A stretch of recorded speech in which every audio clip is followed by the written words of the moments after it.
বন্ধুরা, প্রচণ্ড গরমে আপনাদের সঙ্গে শেয়ার করতে আসছে কাঁকরোল দিয়ে বুটের ডাল দিয়ে একটা রেসিপি নিয়ে আসলাম। দেখতে থাকুন। এখানে কাঁকরোল নিয়েছি, কাঁকরোলটা পরিষ্কার করে দিয়ে নিয়েছি। এখন কাঁকরোলটার উপরকার চোচাটা ছুলে নিব। উপরকার চোচাটা ছুলে নিয়ে পানির মধ্যে ভিজিয়ে দিব। যে কাঁকরোল খায় না, তারপরেও এই রেসিপিটা তৈরি করলে তো খাবে, বুঝতেই পারবে না যে কাঁকরোল দিয়ে তৈরি করা হয়েছে।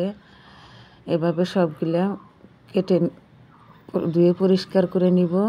ধুয়ে পরিষ্কার করে নিয়েছি। এখন একটা গ্রেটারের সাহায্যে অফ ক্যামেরায় আমি গ্রেট করে নিব কাঁকরোলটা। যে গ্রেট করা হয়ে গেছে, এখন এখানে কিছু উপকরণ মিক্স করব।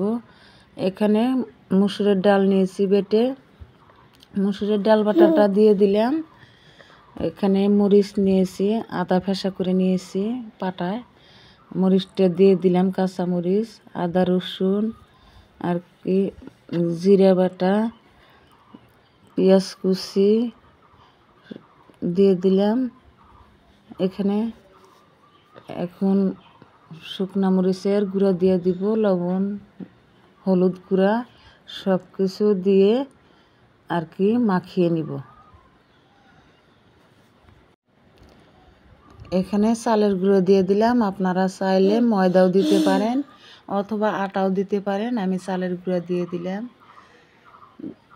1.5 বাটি চালের গুঁড়া দিয়ে দিলাম। আমি চালের গুঁড়াটা দিয়ে ভালো করে মাখিয়ে নিব সব উপকরণ।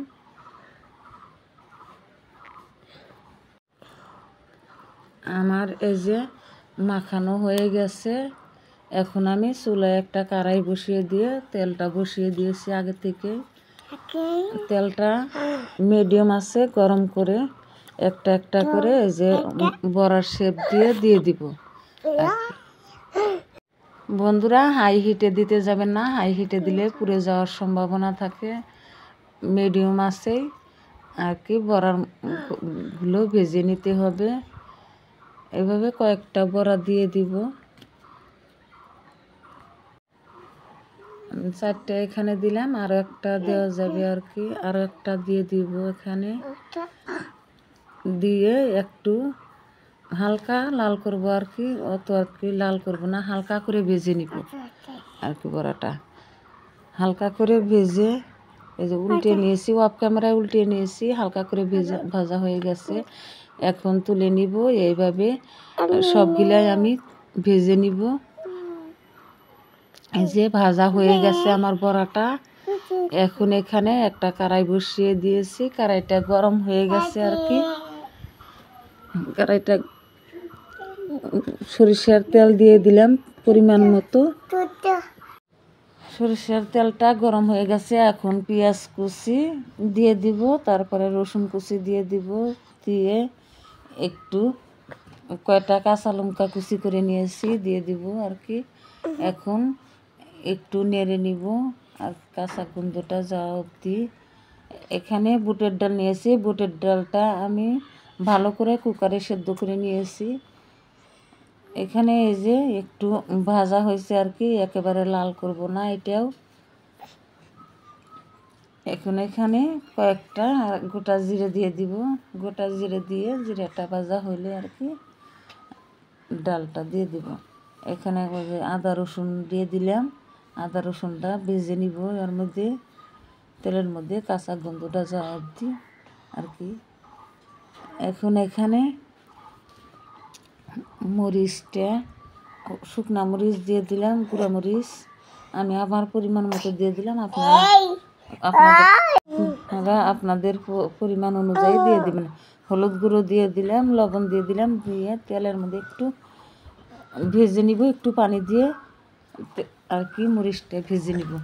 এই যে পানিটা শুকালে মরিচটা ভাজা হয়ে যাবে। পানিটা এই যে শুকিয়ে আসছে। এখানে ডালটা দিয়ে দিলাম।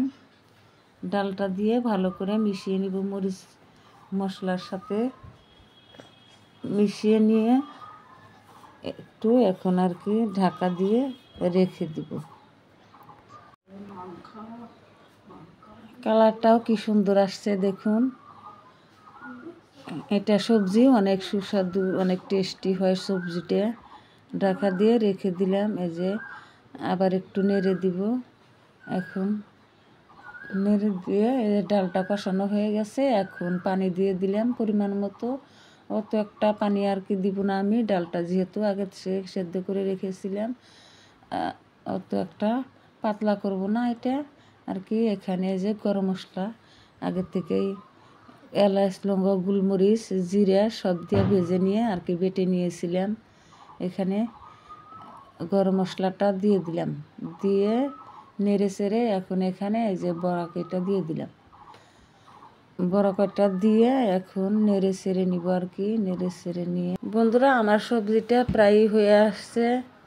আর একটু আর কি বলক তুলে নিব। এখন আর একটু ঢাকা দিয়ে দিব। ঢাকা দিয়ে 2-1 মিনিট রেখে দিব। এই যে হয়ে গেছে, সুরাটাও একটু কমে আসছে। এখন আর কি নামিয়ে নেব। নামিয়ে সার্ভ করে আপনাদের দেখাইতেছি। এখন কি সুন্দর। ভিডিওটা ভালো লাগলে চ্যানেলটা সাবস্ক্রাইব করে পাশে থাকবেন। পরবর্তী ভিডিও আসার আগে পর্যন্ত ভালো থাকবেন, সুস্থ থাকবেন, লাইক কমেন্ট শেয়ার করবেন। আল্লাহ হাফেজ।